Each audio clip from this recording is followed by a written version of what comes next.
Have you ever wondered, what's the oldest country in the world? That is, of all the countries that exist today, which one of them has been around for the longest? Now I should first start by saying, this question has no correct answer. There are so many complications that arise when trying to tackle this question. Some modern day countries can trace their history back to the dawn of civilization, even before the invention of writing, and pinpointing exactly when that country started can be very difficult, and is all about personal opinion. Finding where exactly to draw the line can feel arbitrary, and is ultimately a judgment call. Before looking at some of the contenders for the world's oldest country, I'm going to first demonstrate these difficulties with an example country. I've chosen France. So, how old is France? When was the country established? Well, in the year 481, a collection of Germanic people known as Franks formed the Kingdom of the Franks, also known as Francia. This is where the country of France finds its origin. Now, in 843, the empire was divided into three parts, West Francia being the one we're interested in, as this would later go on to become the Kingdom of France in 987. With the establishment of the kingdom, which shares the same name and has very similar borders to its modern day counterpart, it now becomes reasonable to think about using this day as the establishment of the country.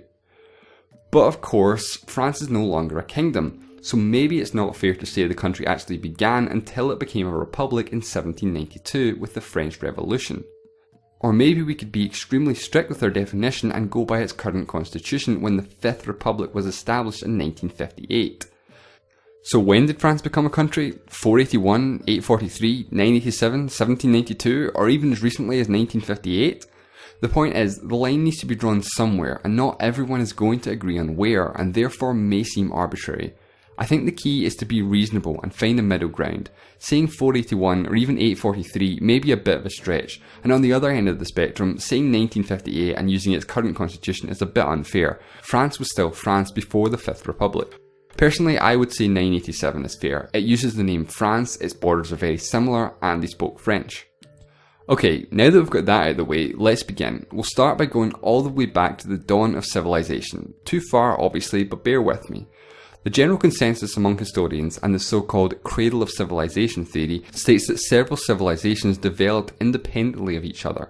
The four earliest of these cradles were Mesopotamia, ancient Egypt, the Indus Valley, and the Yellow River civilization. Now, three of these would ultimately go on to be countries that exist today. Ancient Egypt, that one's obvious, the Indus Valley eventually becomes India, and the Yellow River civilization is the beginnings of Chinese history. So let's start with China. All ancient civilizations began along rivers, and as you might expect, this civilization began along the Yellow River in what is today northeastern China. Now, according to legend, Yu the Great founded the Xia dynasty sometime around 2000 BCE. Of course, this dates back before any written historical records, and there is a lot of doubt as to whether or not the Xia dynasty even existed at all, and that Yu the Great may in fact be mythical. Moving on to the Shang dynasty, circa 1600 BCE. This is the first dynasty in which there is actual archaeological evidence of its existence, ancient texts in the form of oracle bone script. The modern Chinese language directly evolved from the writings of the Shang dynasty.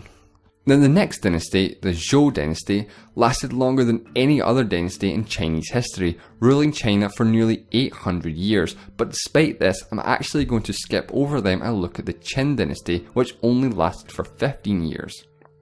Despite how short-lived it was though, the Qin dynasty is of great significance in Chinese history. It was the first dynasty of Imperial China, and they managed to conquer all of the other states in the Warring States period, unifying China for the first time.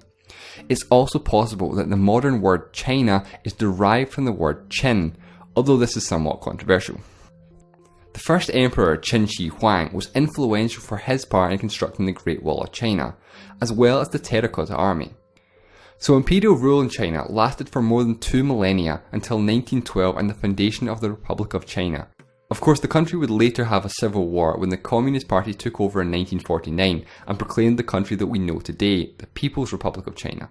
So China is unquestionably one of the oldest civilizations in history, but putting an exact date on how long exactly the country itself has been around is difficult. Anyway, moving on to the next country, Egypt. Now, Egypt is a country that is world famous for its ancient history. When you think about Egypt, probably the first things that come to mind are the pyramids and the Sphinx.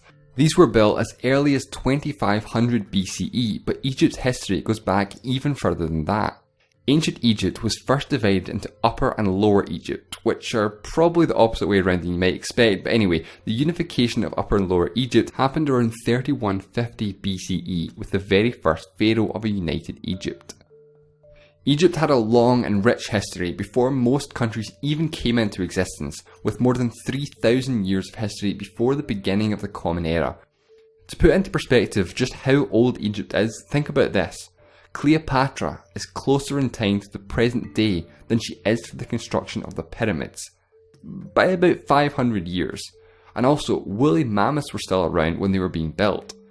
And keep in mind, the first pharaoh of Egypt was about 600 years before the pyramids. Before becoming the modern day country that it is today though, Egypt was conquered and ruled by several other civilizations. It was first conquered by the Persians, twice, and from there it was conquered by the Greeks, the Romans, the Persians, again, the Arabs, the Ottomans, and eventually colonised by the British before finally gaining its independence in 1953.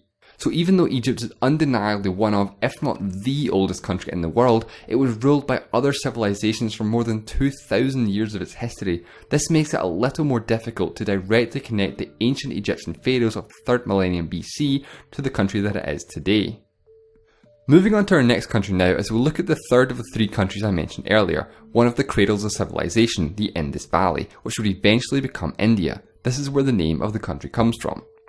Now again, saying the Indus Valley is when the country of India was established is way too big of a stretch, but putting an exact date on when the country was established is tough.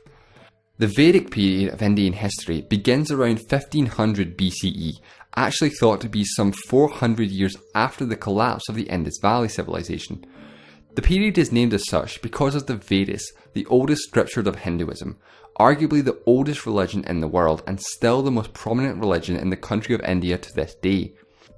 After the expanse of various political entities, the 6th century BCE saw the rise of 16 great kingdoms called Mahajanapadas, where Janapada means country and Maha means great. But even if we class these as countries, there was still no unified India or centralised government at this time. The first time India was unified into one state was the Maurya Empire, founded in 332 BCE. Geographically, it was one of the largest empires of its time, about 1.5 times the size of the modern day country of India, with estimates putting its population around 50 million. India once again became fragmented after its collapse in 180 BCE. Many empires came and went, but one of the most significant was the Gupta Empire, said to be a golden age in Indian history with advancements in technology, science, art, culture and philosophy. Although at its greatest extent in 400 CE, it only ruled the northern part of what is today India. After the fall of the Gupta Empire, the subcontinent once again became fragmented. For more than a millennium, there was no centralised Indian state. This changed, however, in the late 16th century when the Mughal Empire took control, and by the start of the 18th century had control of virtually all of what is modern-day India. Shortly after it reached its peak of 4 million square kilometres of land area and a population of over 150 million, the empire rapidly declined throughout the rest of the 1700s. It was during this time of the Mughal Empire in which the Taj Mahal was built, one of the most famous wonders of the world. Eventually the British took control of what is today India, Pakistan and Bangladesh, known as British Raj. This lasted until 1947 when India gained their independence, and in 1950 it became the Republic of India with the current constitution that is still in use today. So the idea of a unified Indian state is something that has only existed sporadically throughout its history, from several different empires expanding from several different parts of the subcontinent. Even though Indian history dates back several thousand years, it could be argued that India didn't actually become a country until after achieving their independence from the British just 70 years ago. The next country I'm going to look at is Japan. Now Japan actually does have a specific date as to when the country was founded, the 11th of February 660 BCE. According to legend, the country was founded by Emperor Jimmu, a direct descendant of the goddess of sun Amaterasu. The Japanese monarchy is the oldest continuous hereditary monarchy in the world, with Japan's current emperor being the 125th emperor, tracing his ancestry all the way back to Emperor Jimmu. So while it may seem like Japan is a fairly easy country to determine when it was founded, that's actually not the case. Emperor Jimmu is generally considered to have been mythological. In fact, there is little to no evidence that any of the first 9 emperors even existed at all. So while Japan is still a very old country, it would be difficult to consider it as a contender for the world's oldest country, especially since the first known written mention of Japan is in an ancient Chinese text from the 1st century CE. The next country we're going to look at is Iran, for most of its history known as Persia in the Western world. The foundation of the country can possibly be traced back to 625 BCE, when several Median tribes unified into one centralised state to defend themselves against the Assyrian Empire. Later in 550 BCE, the Achaemenid Empire, also referred to as the First Persian Empire, was founded by Cyrus the Great, which would go on to become the largest empire of its time and the largest of any empires before it, extending at its height from the Balkans and northern Africa all the way to the Indian subcontinent in the east. The empire later fell to Alexander the Great in 330 BCE. Iran would go on to be ruled by several other dynasties, with a major turning point in the 7th century CE and the Muslim conquest of Persia. It wasn't until 1501 that another major Persian empire emerged, the Safavid Empire, often referred to as the beginning of modern Persian history. It was the first dynasty with Islam as its official religion. The Islamic Revolution in 1979 put an end to the Persian monarchy when the Pahlavi dynasty was overthrown and replaced by the Islamic Republic that it is today. The name Persia fell out of use in the middle of the 20th century when it was requested in 1935 that the country be referred to as Iran, the historical name of the country used by its native people. So the final country I'm going to look at is Greece. The Greeks are often credited as being the cradle of Western civilization, being the birthplace of Western philosophy as well as democracy.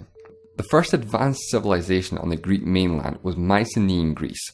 The civilization lasted about 5 centuries, and after its collapse we enter a period of Greek history known as the Dark Ages, in which there is very little archaeological evidence. After the Dark Ages is when the Greek city-states really began to emerge in a period known as the Archaic period. The Classical period begins around the time of the Second Persian invasion, which is successfully fought off by the Greeks. The Classical period in Greek history is a 2-century period in which Greece experienced a golden age. Most of the famous Greek historical figures are from this period. The Greek philosophers Socrates, Plato and Aristotle, the conquest of Alexander the Great, and also the Parthenon was built during this time too. However, at this time, the Greek city-states were actually at war with one another in the Peloponnesian War. It wasn't until Philip II of Macedon united the previously independent city-states by founding the League of Corinth, with the notable exception of Sparta. Philip actually died just 1 year later when Alexander the Great took over and truly united all of the city-states, and even went on to conquer most of the ancient world, including Persia and Egypt. The death of Alexander the Great began the Hellenistic period in Greek history, when Greek culture was at its peak, with great influence in Western philosophy, art, literature, architecture and politics. Ancient Greece came to an end with the conquest by the Romans in 146 BCE, which was the end of a Greek independent state for nearly 2 millennia.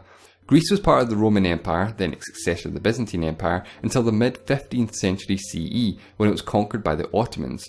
The Greeks became independent in 1822 during their war for independence, and the founding of the First Hellenic Republic. The country switched between monarchy and republic several times in its modern history before finally becoming the Third Hellenic Republic that it is today. While commonly referred to as Greece, the country's official name actually is the Hellenic Republic. So again, while Greece is obviously a very old country, when it actually became a country is debatable. Mycenaean Greece would probably be a bit too early, but somewhere around the Classical period or Hellenistic period would be reasonable, when Greece experienced their golden age and the city-states were united. 336 BCE and the foundation of the League of Corinth, or maybe the death of Alexander the Great, which began the Hellenistic period in 323 BC, could be 2 potential dates as to when Greece really became a country. So those are my contenders for the world's oldest country: China, Egypt, India, Japan, Iran and Greece. I think it's important that there is at least some connection from the ancient times to the modern day country, and that there be some continuity in time. That is, it's possible to trace the current country back through its predecessors to arrive at whatever date we determine to be its day of establishment. Anyway, keeping in mind that this is just my personal opinion and that I have no authority whatsoever on the matter, my pick for the oldest country in the world is Egypt. I chose Egypt because even though the country was ruled by several other civilizations throughout its history, the days of ancient Egypt have certainly not been forgotten. Far from it, in fact. Thousands of tourists visit Egypt every year for the sole purpose of visiting the pyramids of Giza and the Sphinx. Through the various foreign rulers, the Egyptians never lost their heritage and their culture continued to thrive, and in terms of sheer age, Egypt became a unified state long before anyone else did.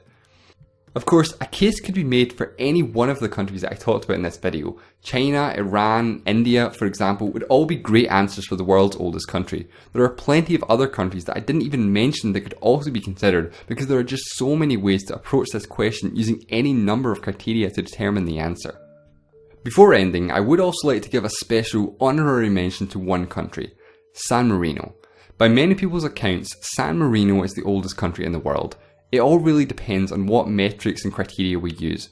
Using a fairly strict set of criteria, San Marino very likely would be considered the oldest, declaring its independence from the Romans in 301 CE, and its current constitution dates back to 1600. However, I personally wanted to use a slightly more loose definition to allow a little more leeway. So like I said, this is simply my opinion and you're perfectly free to disagree with it. However, any answer is always going to be up for debate and ultimately there is no one right answer, because determining when a country actually became a country is always going to be something arbitrary when we're dealing with countries that are potentially thousands of years old, and with a lack of archaeological evidence and limited written records, some things are just impossible to determine. Thanks for watching.